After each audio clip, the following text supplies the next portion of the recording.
This video is brought to you by patreon.com/worsttake. Get access to exclusive live streams and Discord servers, on-screen shoutouts, and early access to some videos when you join now. Help make sure that we can continue to make content like this by supporting the Patreon. Links are in the description down below.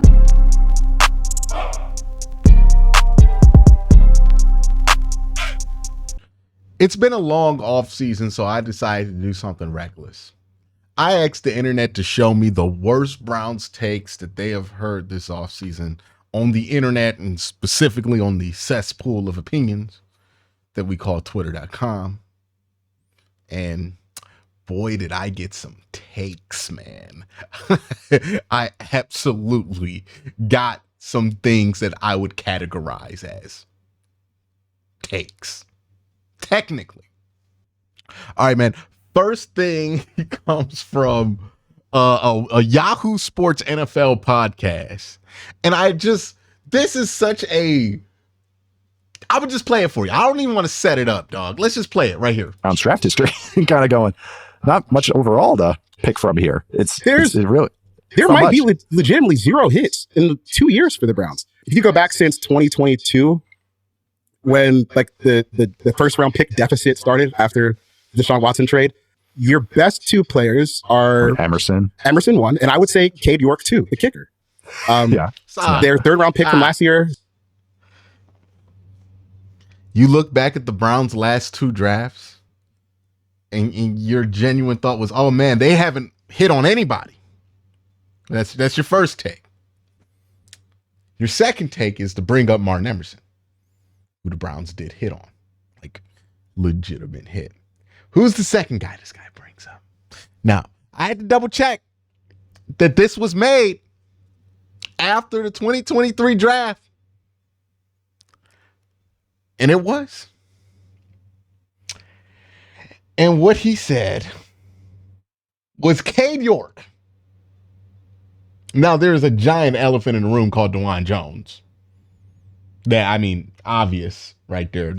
DeJuan Jones, a massive hit there in the 4th round for the Cleveland Browns. Starting tackle, 4th round pick. Pretty successful pick there. Cade York. This is like a common narrative that's going on with the Cleveland Browns right now. And I think what happens with these guys is that they are working back from a false conclusion or a unproven conclusion. And they're working backwards to try to prove that's true. And the conclusion these guys are working from is that Deshaun Watson was the worst quarterback trade of all time. And in order to make that true, you have to make everything that the Browns have done in that time look awful. Despite the fact that they did get DeJuan Jones and Martin Emerson and JOK outside the 1st round in the last couple of years. Now, you got to make it look awful. You got to make it seem like the Browns haven't been able to draft a soul despite having one of the best rosters in the NFL. You got to make it seem like they've done a horrible job, because if that's not true, then this doesn't feel like the worst quarterback trade in NFL history. So you gotta lie to yourself to make it true, because you want that end conclusion of this being the worst quarterback trade in NFL history to be true. Now, that doesn't mean that just because it's not the worst NFL quarterback trade in NFL history, that it's a great trade. But being unwilling to let go of that and working backwards to build up to that point makes you say ridiculous bullshit like this. Let's continue. Siak Iko was cut today. Already cut. Cedric Tillman, they traded for Jerry Jeudy. We traded Cedric Tillman for Jerry Jeudy. We traded Cedric Tillman for Jerry Jeudy. I mean, maybe I was giving them too much credit. I don't even think they're thinking about it that much. I just think they don't know what the hell they're talking about now, to be honest with you. What? Like, whatever happened to be taking pride in your work? Whatever happened to like thinking about it for a second? Whatever happened to caring if what you said was true or not? There's going to be some guy who listens to that podcast and that podcast alone because they think they're a good source of information, because maybe they had a good take about the team that guy likes. And he's going to think the Browns traded Cedric Tillman for Jerry Jeudy. He's going to be shocked when he sees Cedric Tillman and Jerry Jeudy on the same team. Yeah, man. This was surprisingly bad of a take here. It's the only audio one we're going to have. All right, let's go to some old reliables. Andrew Filipponi. He said, the Steelers have the cap space to make an in-season trade. If they get off to a good start, 6-2, 5-3, I think they could trade for a wide receiver at the deadline. Here are some intriguing options who could be available: Amari Cooper, Chris Godwin, DeAndre Hopkins. Okay, there's so many levels to this, man. This is a deep take here, to be honest, from Filipponi, because there's a lot of things going on when he says something like this that I think are interesting to check out. So first off, if the Steelers get off to a good start, they're going to make a trade for a wide receiver. Now, obviously, we've seen the Steelers, who have needed a wide receiver since March, struggle to make any moves to get a wide receiver. No Cortland Sutton, no Brandon Ayuk. They haven't made a single move other than trade Deontay Johnson at wide receiver. So the thought that they're going to go from not being able to trade for those guys to being able to get Amari Cooper in division, or Chris Godwin or DeAndre Hopkins, like if those guys were available, they would have probably tried to get them. But Pittsburgh doesn't really have that many resources to go after, or they're not willing to spend the resources. The other layer to this is that Andrew Filipponi really does think that the Steelers would be in a situation where they would be such a win-now team, a Super Bowl contender, that they would trade for a rental at wide receiver.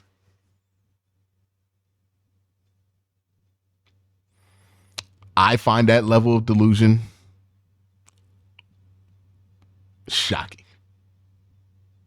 Not that I think the Steelers are going to be a bad team, but boy, are they far away from a championship contender. Like this, they're not there yet from a roster standpoint. They're not there yet from they're just not there yet.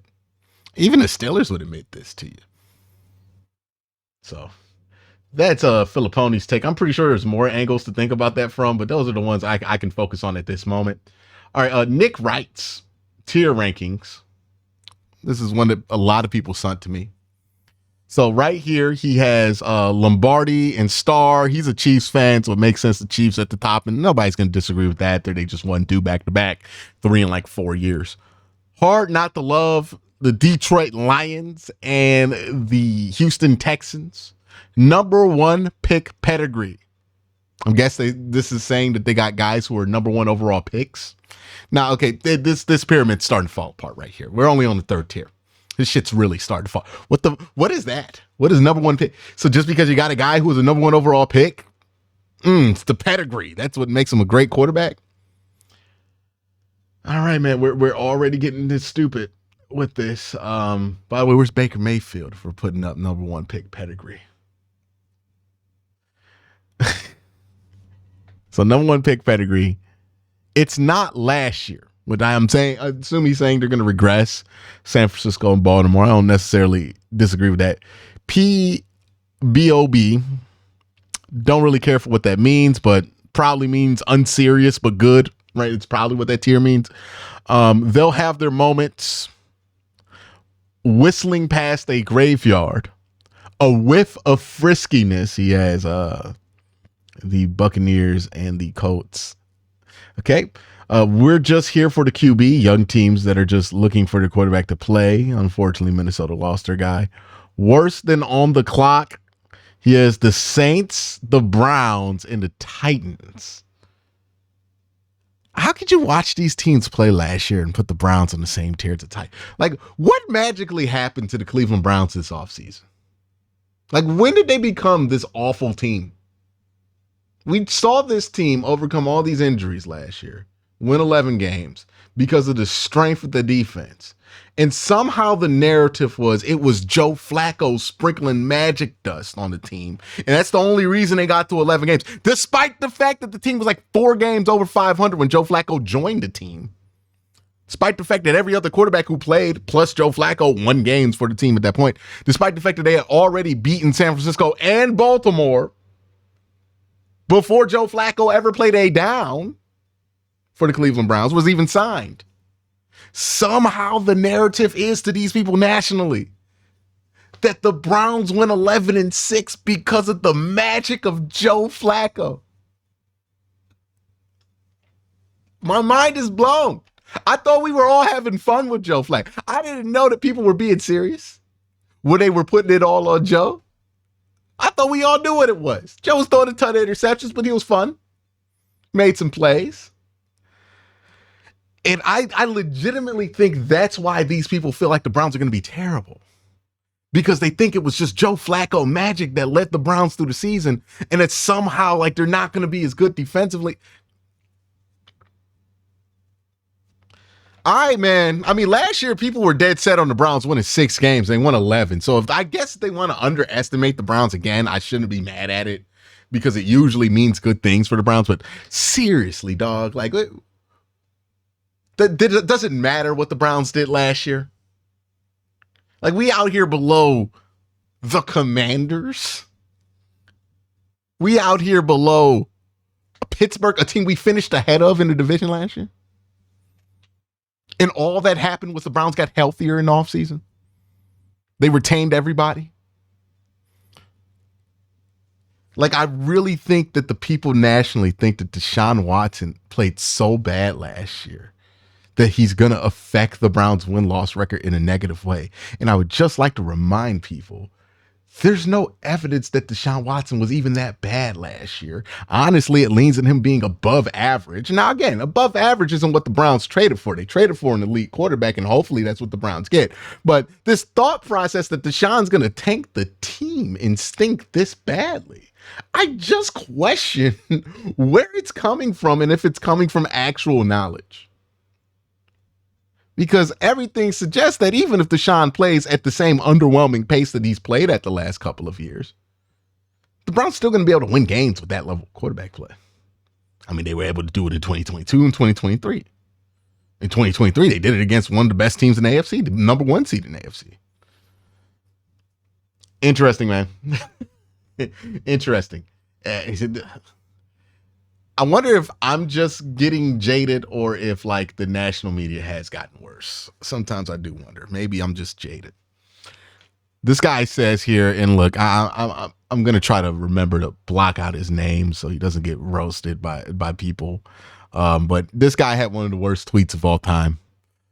He said the Watson trade and somebody asked, why do you think that John Dorsey was better than Andrew Berry or something along the line? Shout out Damo. And Santori, and this gentleman decided to respond, the Watson trade and contract, I'll make that the one. Okay, you can have that at this point. We'll see what happens this year. If Watson plays well, then, that kind of flips. Losing Baker, okay. Not retaining Joe Flacco. Well, this is how I know this list is going to be kooky. The dismantling of the Browns' offensive line.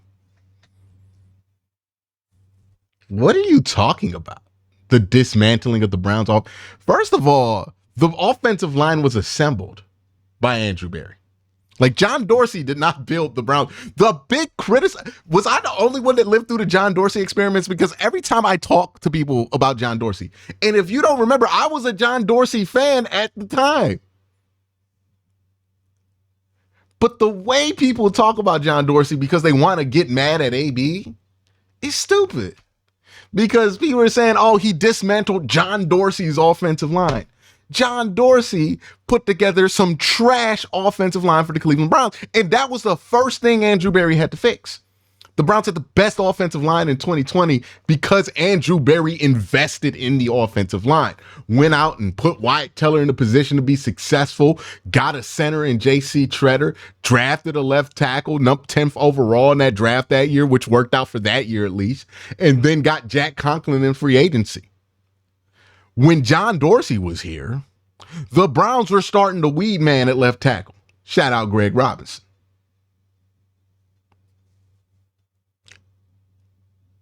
I forget who they were starting at center, by the way.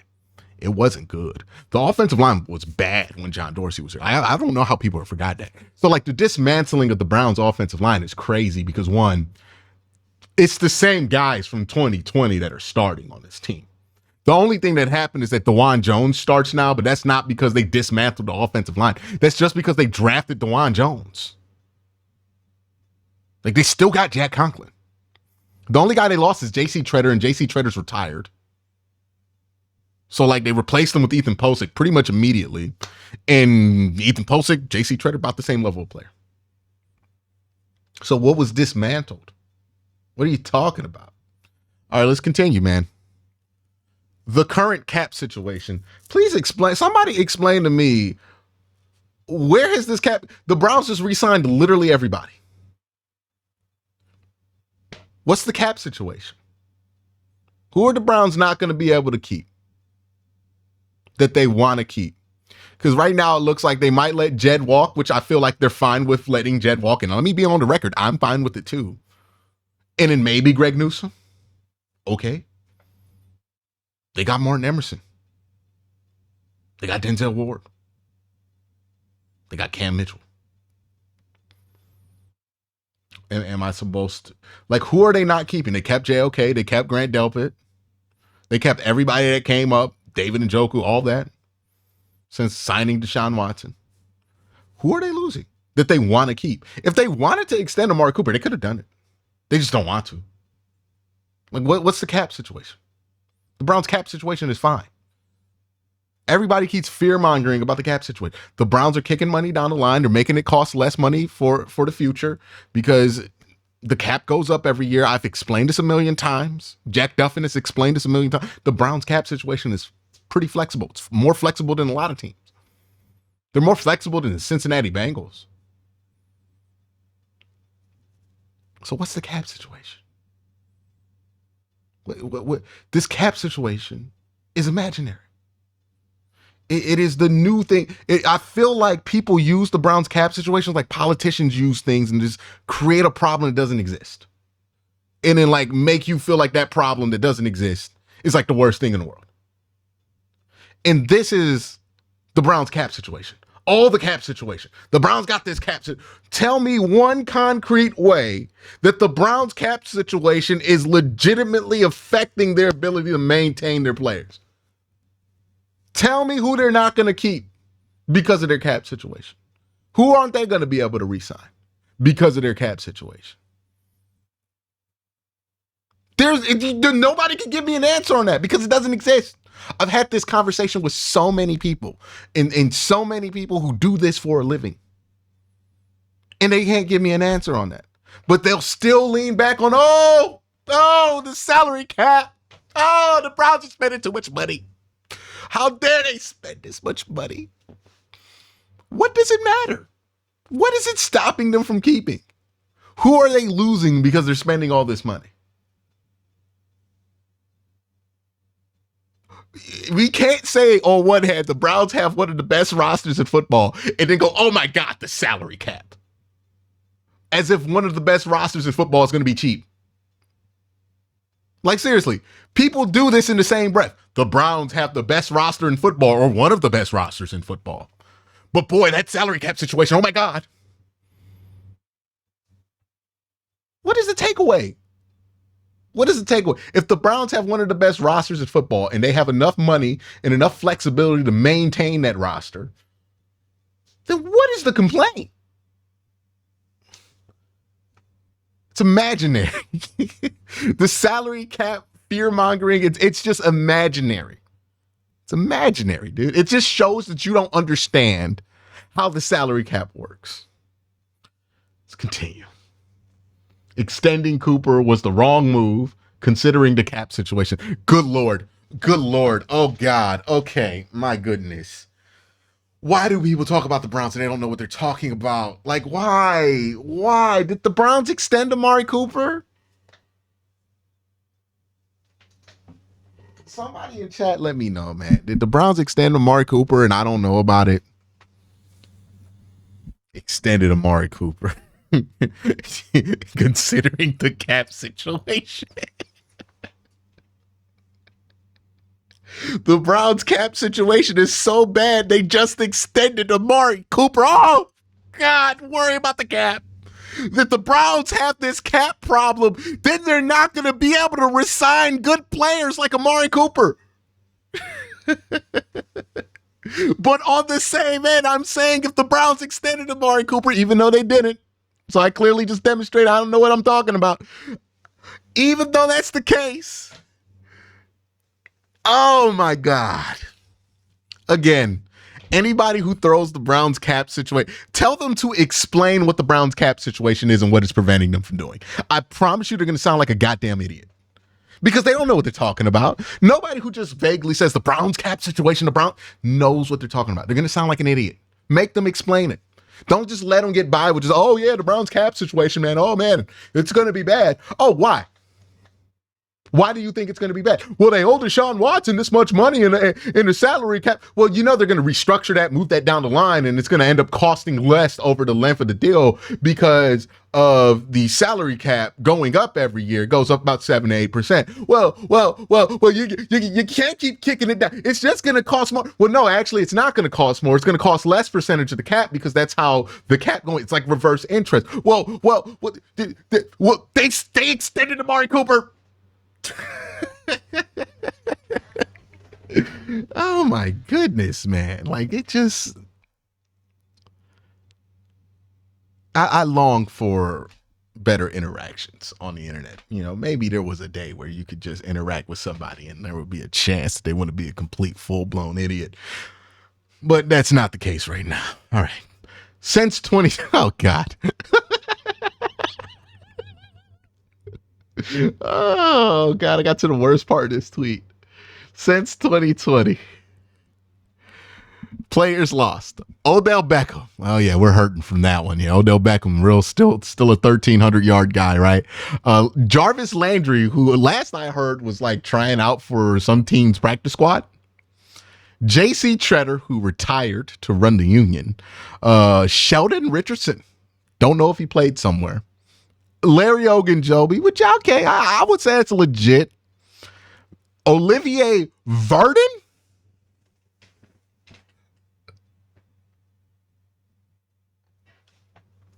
I'm pretty sure his last football game in the NFL was in a Cleveland Browns uniform. Like, what loss is that? The Browns lost Olivier Vernon, man. Fire Andrew Berry. It's over with. Donovan Peoples-Jones, Malik McDowell, is just insane if you know why Malik McDowell ain't in the NFL anymore. By the way, Donovan Peoples-Jones, who he put on this list, I think he's on somebody's practice squad. He might not be in the league anymore. Yeah, big loss. He's just got Jackson. I'm not even going to care enough to figure out who he's talking about. Anthony Walker. Is he saying Anthony Walker? Or is he saying PJ Walker? Because if he's saying Anthony Walker, come on, dog. Like, really? If he's saying PJ Walker, then he has a point. You know, PJ Walker was a GOAT. Jadeveon Clowney, which is hilarious because, like, again, just shows you're just talking straight out your butthole because the reason Jadeveon Clowney left wasn't because the Browns didn't want to bring him back. It's because Jadeveon Clowney was being toxic in the locker room. But yeah. Johnson. Did this man just put Anthony Schwartz there? No, y'all, tell me, am I tripping? Am I tripping? Is that, did he just say Anthony Schwartz?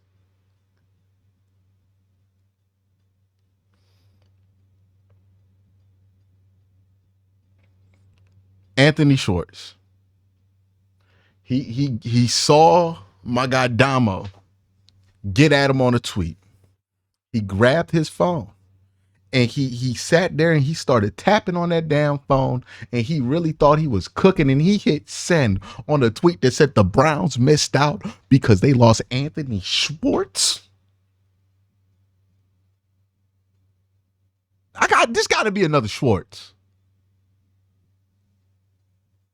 He adds in Jacoby Brissett, which is hilarious because the Browns basically ended up replacing Jacoby Brissett with Joe Flacco. And he's like, well, we also lost Joe Flacco. It's almost like the Browns are demonstrating the ability to replace guys they lose. and then Moore. I can't believe that this man is stupid enough to put Elijah Moore in there while he's still under contract. So I'm just going to assume that's some other guy that I'm not thinking of right now. And he said, to name a few. The sass and the wrong on this tweet is crazy. The loss of Bill Callahan and the last but not least a 26-25 record in the last 3 seasons, with 2 of them being with a losing record out of the 3. Wonder why he didn't include the 4 years that Andrew Berry has been here. I wonder why he cherry picked the last 3 seasons specifically. I don't know. It's because if he uses Andrew Berry's record as a GM, it makes him look completely freaking ridiculous. So he was like, let me just skim off 111 win season, just act like he's only been the GM for 2 years. And he said he destroyed what John Dorsey built. Now, I know there's a lot of Dorsey acolytes in the comment section, or at least some of them. I'm going to just say this about John Dorsey. Did John Dorsey make some good selections in the 2018 draft? Yes. He drafted Nick Chubb and he drafted Denzel Ward. Now, is John Dorsey the only one to thank for those selections? No. See, if John Dorsey did not get the extra assets that Sashi Brown and Andrew Berry at the time acquired for the Cleveland Browns, he would not have had the chance to draft Nick Chubb or to draft Denzel Ward. Imagine how it would have went over if instead of having those extra picks, the Browns only drafted Baker Mayfield and Austin Corbett. I don't think we look at John Dorsey similarly, right? If his legacy is Austin Corbett, Baker Mayfield, Odell Beckham trade. But hey, he had those extra picks because Sachi got those extra picks, and that allowed him to redeem the draft with Denzel Ward and Nick Chubb. And credit to John Dorsey, he did select those players. Now, another thing that I've heard is that all the Browns' best players are Dorsey picks. David Njoku was a Sashi Brown pick. The best player on the football team, Myles Garrett. I mean, you could call him a Sashi Brown pick, but he was just drafted before John Dorsey got here. He was a clear number 1 overall pick. So I think that logic is false here. And look, we just got to stop overrating what John Dorsey did for this football team. Did John Dorsey make some moves with a lot of resources that helped get the Browns out the absolute basement of the NFL into the lower middle class of the NFL? I think there's some truth to that. But did John Dorsey build some kind of behemoth juggernaut in Cleveland? No. He made a couple of good moves, but he made way more bad moves than he made good. He kept neglecting the offensive line, which led to Baker Mayfield having a very down 2019 because nobody could protect him. And then he hired Freddie Kitchens to be the head coach.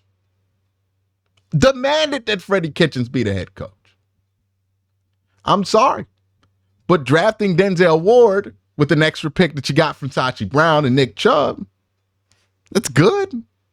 But also that stuff, I mean, that's why he got fired so fast. John Dorsey deserves some credit for sure. I liked him while he was here. He was certainly better than like the other 20 GMs that the Browns had in here since 99. But Andrew Berry's clearly better than John Dorsey. And, you know, I think that's fine. You know, if you want to say John Dorsey's good and he's doing a good job in whatever his role is with the Lions, that's fine. But, like, we don't got to act like AB's not a good GM, too. Like, why are we acting like Andrew Berry? Again, how do people on the same time say the Browns have one of the best rosters in football, also convince themselves that the guy who assembled that roster, maintained the players on it, and re-signed the guys who were drafted by John Dorsey on it, and made the right calls there with guys like David Njoku? How are we now arguing that that guy's not a good GM? Just because people don't know how to talk about the draft anymore? It's mind-boggling how bad the draft takes have gotten. Daryl Ryder not understanding why the Browns do with the salary cap and wishing that they just paid off this year without restructuring. I don't know, man. I don't want to say anything mean about Daryl Ryder anymore. I really don't.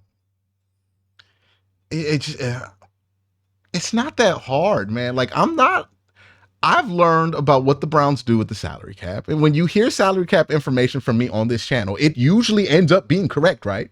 Like, I'll push that on to y'all. If y'all say I'm wrong about the salary cap, okay, tell me I'm wrong. Tell me why you think I'm wrong. Give specific examples now. Don't just be vague about that shit.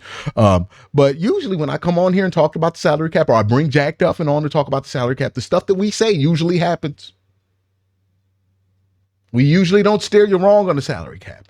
Now, why is that? Is that because I'm a genius who figured out the salary cap and I'm playing Moneyball and I got a calculator and a little visor on and I'm just figuring it out because I'm just spending all this time studying the Brown salary cap?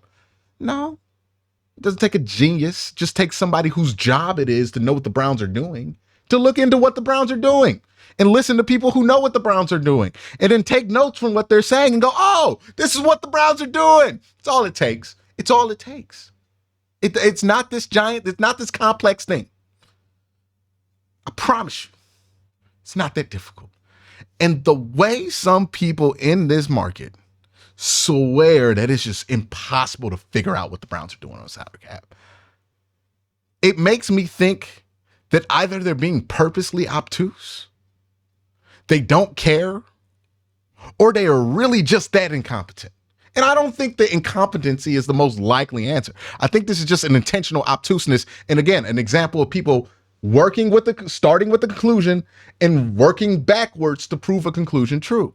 When this is your mindset, dumb shit comes out your mouth a lot. When you just dead set onto an opinion and you work backwards to prove it. That's how it happens. My worst takes are when I start at a conclusion and refuse to let it go and work backwards. That's why I've learned over the 5 years that I do this, I'll let a bad take go. Like if it looks like, okay, I'm wrong, I'll just admit it because I'm not going to marry myself to a bad take, work backwards to prove it, and look even more like a jackass in the process. I'd rather just be open to being wrong. And some people have dug their heels in on nonsense that they did not know about. They got educated on it, but they felt embarrassed by the person who educated them on this. And instead of learning from it, they're working backwards to not feel like a jackass, but they're just making themselves look bad each time they do it. And I'm not saying this is just Dale Ryder that does it. This is a lot of people that do it. Because the Browns and what they do with the salary cap, it really isn't this complicated. It does not take 4 years to learn what they're doing. It takes like a day of paying attention to figure out why they're doing the things that they do. I've made multiple videos explaining it. I ain't go to Harvard. I'm not an Ivy League grad. I'm not a doctorate in capology or anything like. I'm a dude with a bachelor's degree from Youngstown State University. I figured it out.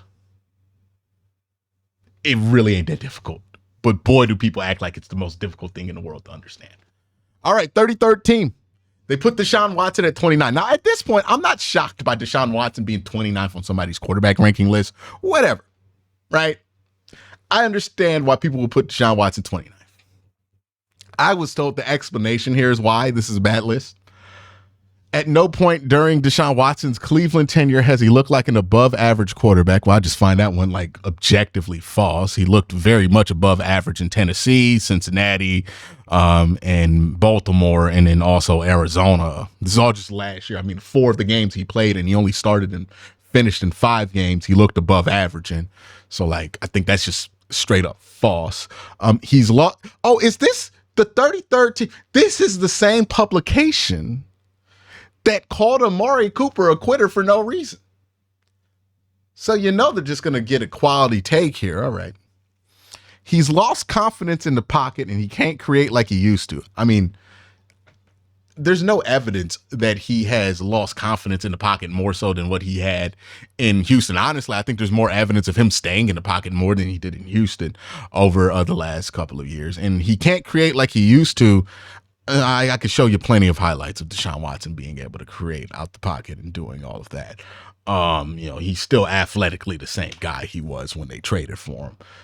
It's to the point to where players like Jacoby Brissett and Joe Flacco look better in the offense. I think they look like better fits in the offense than Deshaun Watson, but I don't know if they look like better players than Deshaun Watson. But if that's your perspective on it, I think it's fair enough. given what the current Overton window is on Deshaun Watson to be at this point. I think it's a little bit crazy when you actually think about the objective reality. But if you look at what the Overton window is, and where public opinion is on Deshaun Watson, okay, I can see how you get to this point and not be a ridiculous person.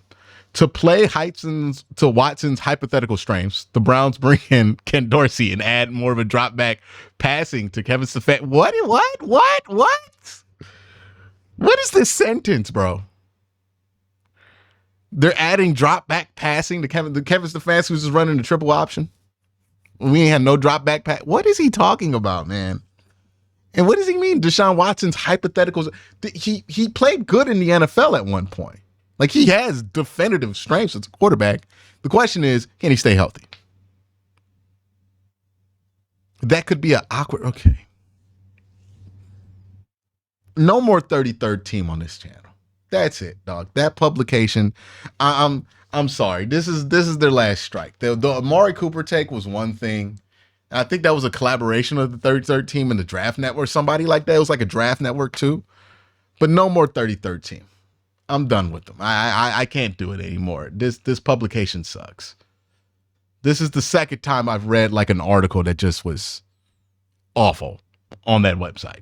I can't do it anymore. Those are the worst takes I've seen on the internet. It definitely took something out of my soul. I hope you enjoyed this. Y'all have a great day. Have an even better night. Go to bed. Go to bed. Well, actually, don't go to bed because this video is posting at noon. So stay awake, take a nap, wake up at 6. There's another video coming. Y'all have a good day.